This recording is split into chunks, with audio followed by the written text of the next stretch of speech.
It's been almost a week and a half since I've recorded anything, and boy, am I happy with the two picks that I left you, L Brands as well as Nike.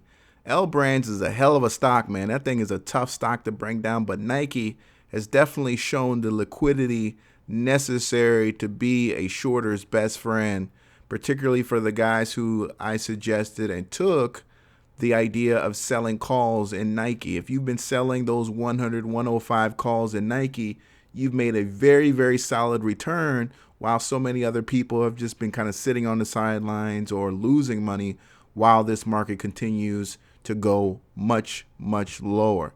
Now, how low could we go? I can't tell you, but what I can say is that you better start taking this coronavirus thing very, very seriously.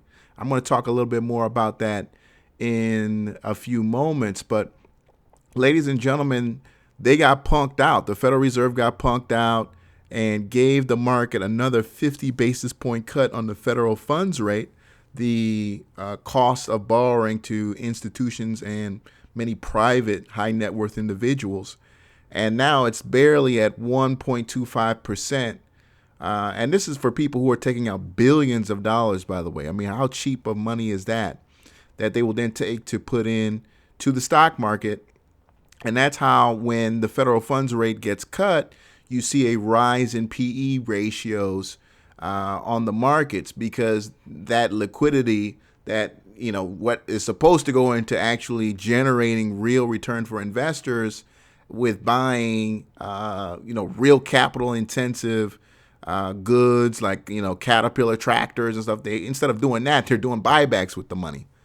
All right. They're not actually using it to grow real shareholder value. Now, with that being said, we're going to 0%, folks. We're going down to 0% because you only cut the federal funds rate to do a couple things, which is A, increase liquidity into the system, all right, or two, maintain the current price of assets, right? And those assets typically are either going to be the stock market or real estate. Now, once you get down to zero, understand that you don't have any leverage to take care of a real tragic situation that could occur, which is a black swan event, which is basically everything collapses once. But if everything collapses and you're already at zero, you can't do anything to solve the problem. You can't increase liquidity, right? Using a cut to the federal funds rate. What you would have to do is literally turn the Federal Reserve into a bank, where you're going to have to actually literally go out and buy assets from people. And that was basically the bailout situation, where the federal government had to literally go out and buy entire companies, right? GE, AIG, they had to go out and buy companies. And we're already seeing calls for the government to go out and expand its ability to do quantitative easing. They literally want the Federal Reserve to go out and buy the index, to buy the SPY, to buy the S&P 500, to prop everything up. And folks, we're only 10% off the highs. Understand, we're only 10% off the highs, and this is how desperate they are right now. This is how desperate they are at 10%. Imagine that the coronavirus is as bad as I think it's going to be, and we're going to lose maybe 50 to 60% off current stock market prices. I truly believe that. Folks, this is going to get really ugly. We've got 71 million senior citizens in this country, right? Actually, probably a little bit more than that, but I think it's about 71 million. Over 15 million of them have what people would describe as severe pre-existing conditions that makes them truly susceptible to getting this coronavirus. And what's crazy about the coronavirus is that the way it kills old people, predominantly over 60, is that it makes you literally cough yourself to death. It makes you cough so hard that you literally go into shock, right? You literally go into some cardiovascular shock and you die. That's how the coronavirus kills you. Now, if you remember when this thing first came out, there were just a flood of videos coming out of China, you were seeing the people and, it was on TV and they were showing you. Now, notice you don't see those videos anymore. If you've noticed, the mainstream media does not show you anything about what's going on in China anymore. The Chinese government has basically kicked out all the foreign media, and now we basically have to take their word for it for what's going on. Ladies and gentlemen, I'm here to tell you that the Chinese are lying to you. I have no doubt that the Chinese are lying to you. I believe that China could possibly have already lost 1 million people to this thing. Understand that China is a very old country in that their population is old. They've had for a long time a one-child policy. They've got a very old population, folks. That makes them very susceptible to this coronavirus. I don't believe anything they're saying about the number of victims declining, that the number of deaths declining. I don't believe it at all. For those of you guys who really know history, we didn't know how many victims that the Chinese had in World War II. We didn't know until many, many years later, where we found out like 6 million people died. For a long time, they told us it was just a couple thousand people. Lo and behold, years later, we find out 6 million Chinese people died in World War II. Insane. From famine, disease, all that kind of shit. I think this is a similar thing going on here, where they're so embarrassed. They're so embarrassed that now this just basically, we're going to hide the truth. We're going to hide the truth. The truth will come out later. But let's go back to the stateside, folks. It's going to start affecting us here in this country. I'll be right back to talk about it. We're trying to get paid. Making money, make it dollar. We're trying to get paid. Making money, Make it save and invest. Stacking up checks. Let's go. Before I continue to extend my comments on coronavirus and how it's going to affect us here in the United States, in particular the stock market, and what you can do to protect yourself and make money at the same time, let me kind of fill you in on what's going on with the situation in Atlanta. Those of you guys who are pretty close to me, I got a cease and desist letter from Pastor Jamal Bryant of a church down in Atlanta. There are a lot of people who watch me in Atlanta. Shout out to the people in Atlanta.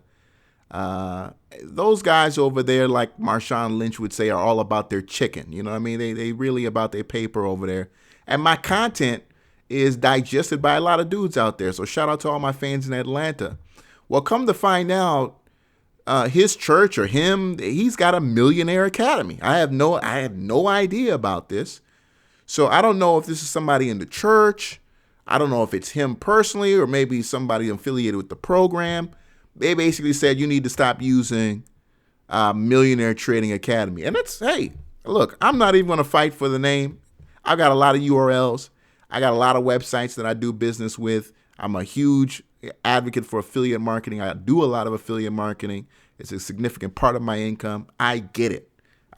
You're trying to build a brand around something. Hey, have at it. All right. So just give me a couple days to change some things around because it was a process putting it all together. And look, I'll come up with a different name and it is what it is. And I replied with just that, sense of urgency that I think they also had for me to just hurry up and give them their name back or their identity back. So if I interfered with anything they were doing, hey, I apologize for it. It is what it is. I'll never want to stomp on somebody else's hustle. All right. And I did see that they had videos way before I had videos about my Millionaire Trading Academy. So enjoy.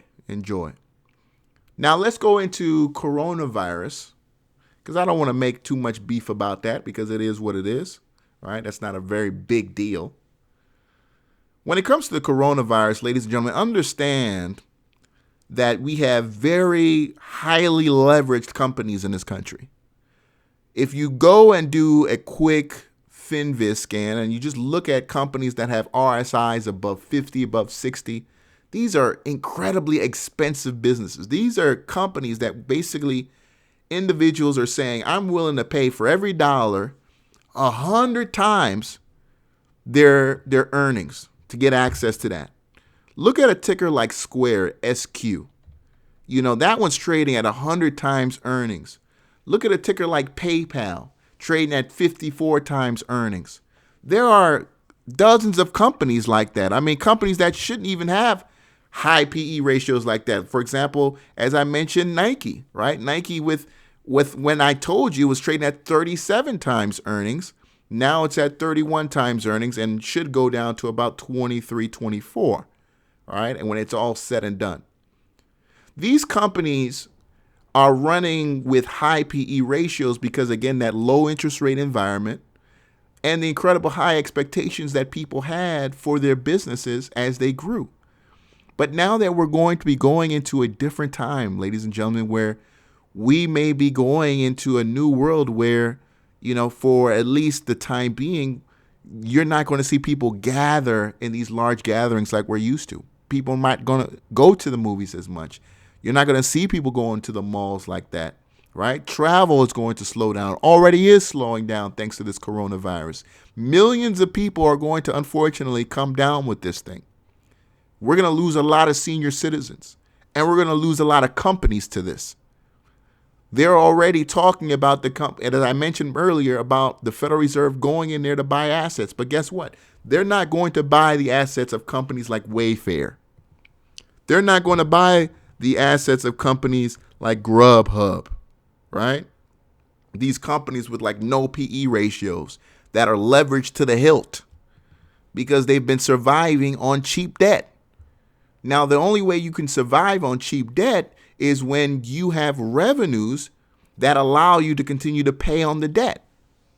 Now, when the revenue source dries up or even just declines, what the rating agencies have to do is to lower the grade of your corporate debt to basically a junk status. People do not buy your debt, and then your company dies. A very painful death. You start laying off people, and it becomes very obvious that, you are becoming insolvent. Now, if you have assets that are very valuable, you get bought out, right? A bigger company that's well established comes in and saves your ass. But for the lot and for the most of them, it's not going to happen. It's not going to happen to the Smile Directs of the world. You know what I mean? So how do you position yourself to win? A, you subscribe yourself to my training program for right now at millionairetradingacademy.com and learn how to sell options, right? You learn how to put yourself away from the price action, whether it be stocks or futures, and allow the market to do its thing while you're still generating an income for yourself. 2, you just find companies that are, losing money and you short them. You buy puts, or yes, you do just short them as you would short any stock. You can do that, right? But there are ways you can buy inverted ETFs, right? ETFs that make money while the market literally goes down. And there are a lot of stocks like that are doing really, really well. In fact, if you go to, let me see, a good ETF just off the top of my head, DOG, right? Ticker symbol DOG. If you were in DOG coming into February and where it is now, you're about $8 to $9 off that February mid price, right? You can do an ETF like that. There are many ways that you can participate in what's going on in the market right now. Preferably, though, I would love for you to just go out and find some shitty companies and ride them down. That's the best way to do it. But do something. Get aggressive, man. Get fucking aggressive. It took us 2 years to get to the top, and it's literally taken us 15 days to get to where we are now, where we erased 2 years of gains in literally 2 weeks. This is how fast it goes. You got to get aggressive, man. Some of you guys, you're still playing with the little money you were playing with a year ago, still playing with the little money you were playing with a year and a half ago, 2 years ago, 3. Yo, get aggressive, man. And when I say get aggressive, I don't mean get stupid. I mean, look, start finding deals that are going to make you money. Start finding trades that are going to generate, generate the kind of gains that's going to get you to grow. They're going to get you to grow. A lot of guys are upset that I don't do penny stock. I'm growing, bro. I'm growing. You know what I'm saying? I don't want to be a 50, 60-year-old man talking about 50-cent stocks. It's not my thing. I don't consider that growth. I want to be on the Coca-Cola. I want to be on the JP Morgans, the Morgans. I want to be on that level. All right? I'm pushing myself. And I want the same thing for you who is listening to this right now. Get fucking aggressive right now. All right? Look at these airline stocks. AAL, American Airlines. All right? American Airlines flew over 6 million people. All right? 6 million people last year. This is one of the largest airline companies in the world, and it's going for less than 4 times earnings. This is a stock. All of these airline stocks. Matter of fact, just look up the ETF IYT. When this is all over, you're going to see the bounce in IYT. You're going to also see it in the airlines. You're going to see it in the casino stocks. That's when you're going to know this shit is over. Another ticker, AMC, which is the movie theater. When you start seeing that bounce, that's when you're going to know, all right, hey, the good times are coming back. Pay attention to this shit, man. If you really trying to get up to the next level, you really want to be a full-time guy, you really want to, have an income from the market, put all your effort, go in, man. Go in. You know what I'm saying? Seeing a lot of guys sending me emails and look, I always want to help, but I also want to see growth. You know what I mean? I had one of my homegirls say, man, you going so hard at this YouTube thing, putting a lot of information out. What about yourself? I'm like, damn, she was right. I'm giving my blessings so hard. What about me? So I took some time off to work on me. And now it's like, whoa, I can see the change.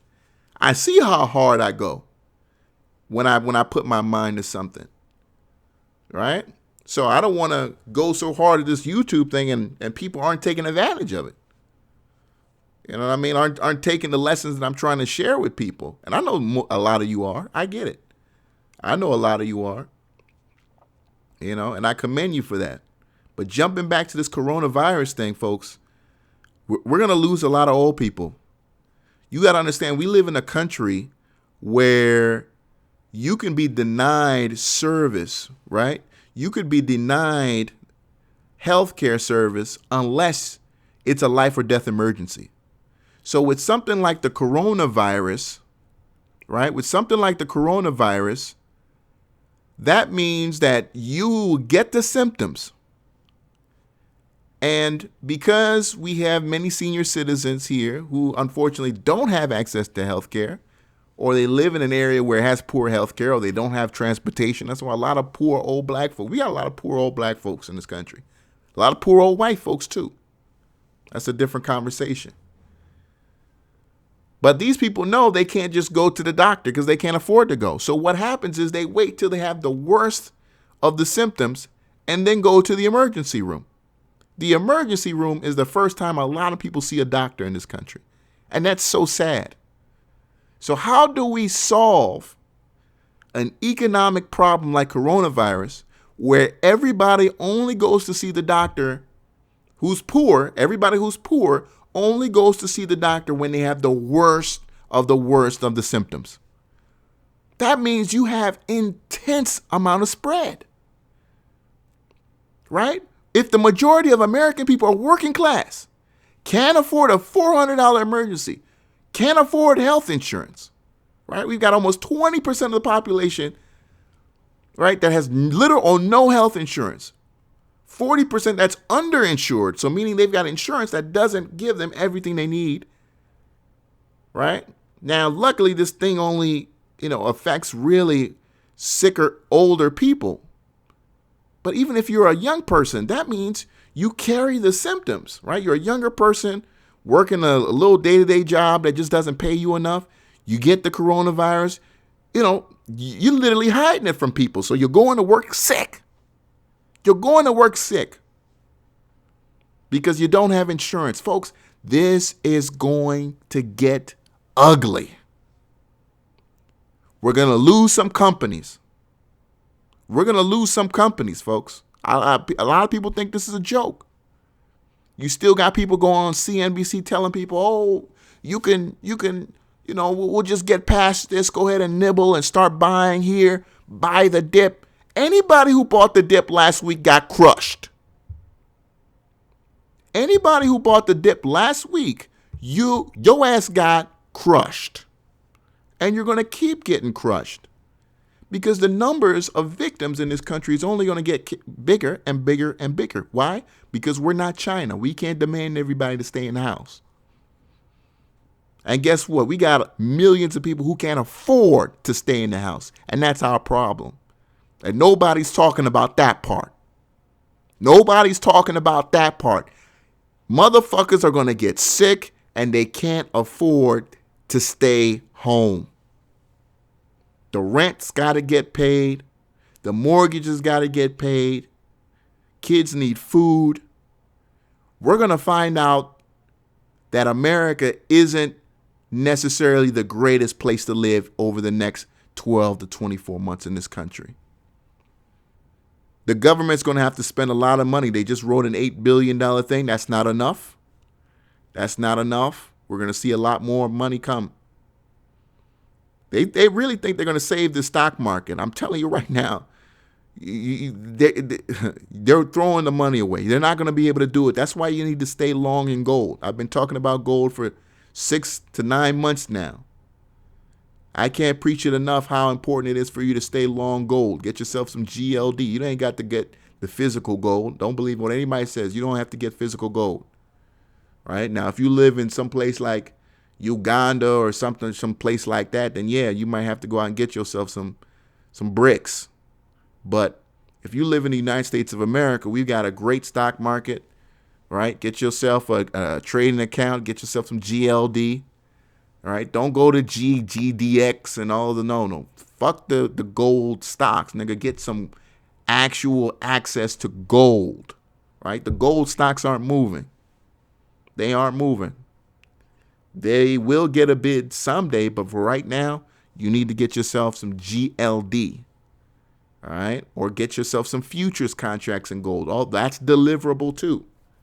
There are a lot of gold ETFs. There's some gold ETFs where you can trade your shares for actual ounces of gold. I mean, look into that. That's some real ass shit. Now, those aren't as liquid as GLD. I think GLD is fine. You can sell puts in GLD. You can just buy some call options, whatever it is. But I'm telling you right now, gold is going to keep running. It's going to keep running higher and higher and higher. And y'all sleeping on gold is going to sleeping on a future that could be very, very bright because gold is going to $17, maybe $18, maybe $2,300 within the next 12 months. $1,700 a lot earlier than that. But if you're not positioned to take advantage of the move, then you're going to lose out. And again, that doesn't mean sitting on top of the price. For example, when I teach in the course is you can sell 1550 puts on some gold E-mini futures. That's what I'm doing now. The price of gold will never come back to 1550 for all I believe. So you can generate income just selling that. Just selling that, right? Going about, 40 days out and just letting the puts, burn off that theta. I don't want to keep it running. I've already gone too long. It's your boy Sal. If you've enjoyed this, please click subscribe. Leave a comment. Let me know if you want me to discuss something in the future. Other than that, look out for those videos coming soon. Take care.